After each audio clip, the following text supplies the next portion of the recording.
गाड़ी दौड़ा थावे पटरी में रानी जहाँ जुड़े हो वकार। गाड़ी दौड़ा थावे पटरी में रानी जहाँ जुड़े हो वकार। लाली साड़ी में झल निकल बे मतवाली तोर चाल। कर जामा छुरी चला दिए वो, कर जामा छुरी चला दिए ना, कर जामा छुरी चला दिए वो, कर जामा छुरी चला दिए ना। गाड़ी दौड़ा थावे पटरी में रानी जहाँ जुड़े हो वकार। गाड़ी दौड़ा थावे पटरी में रानी जहाँ जुड़े हो वकार। लाली साड़ी में झले निकल बे मतवाली तोर चाल। कर जामा छुरी चला दिए वो, कर जामा छुरी चला दिए ना, कर जामा छुरी चला दिए वो, कर जामा छुरी चला दिए ना।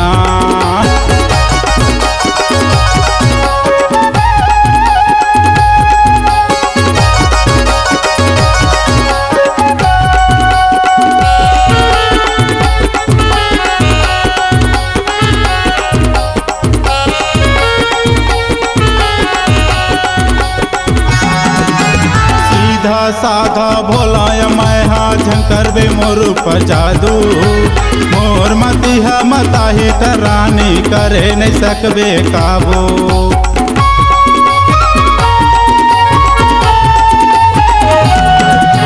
सीधा साधा भोला मैं हाँ झंकर बे मोर पर जादू। मोर मती है मताही तरानी करे नहीं सकबे काबू।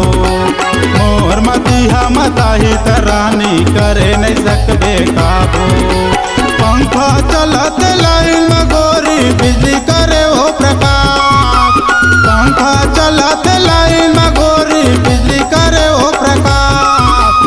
एक चुमाता दे देना रानी जी याद करिया मैया।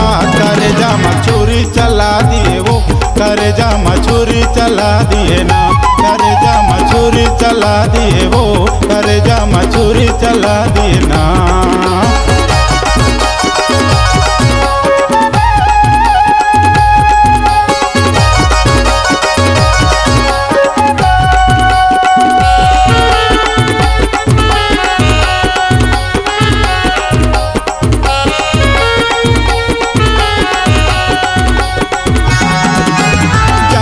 नखरा झन मारे रानी नो हूँ मैं कोई साधु। प्यार मोहब्बत में मैं हर गोरी सब ले रही था रे आगू।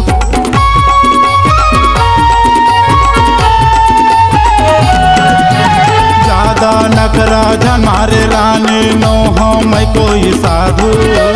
प्यार मोहब्बत में मैं हर गोरी सब ले रही था रे आगू। प्यार मोहब्बत में मैं हर रानी सब ले रही था वो बाबू। मोबाइल चलाते बैटरी में रानी गाना डाले हवा जी। मोबाइल चलाते बैटरी में रानी गाना डाले हवा जी। माँ कसम क्रिया खा के कहते हो धीरे से लहाओ किस। करे जामा छुरी चला दिए वो, करे जामा छुरी चला दिए ना, करे जामा छुरी चला दिए वो, करे जामा छुरी चला दिए ना।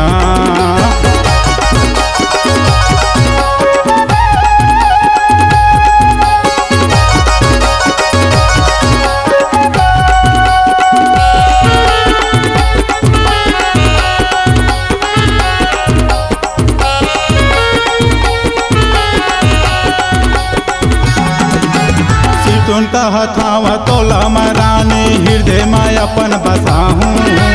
एक तय मोला हाँ कही दे गोरी छाती लचर के देखाहूँ।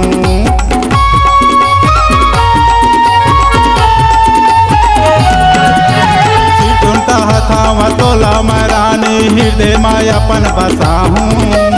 एक तय मोला हाँ कही दे गोरी छाती लचर के देखाहूँ। एक तय मोला हाँ कही दे रानी छाती लचर के देखाहूँ। दुनिया पर के तोरे पाछू माँ रानी राजेश कहते हुआ। दुनिया पर के तोरे पाछू माँ रानी राजेश कहते हुआ। चलना दोनों चल भाग चलिन वो बिना ले हो गए हे रात। करे जामा छुरी चला दिए वो, करे जामा छुरी चला दिए ना, करे छुरी चला दिए वो, करेजा में छुरी चला दिए ना।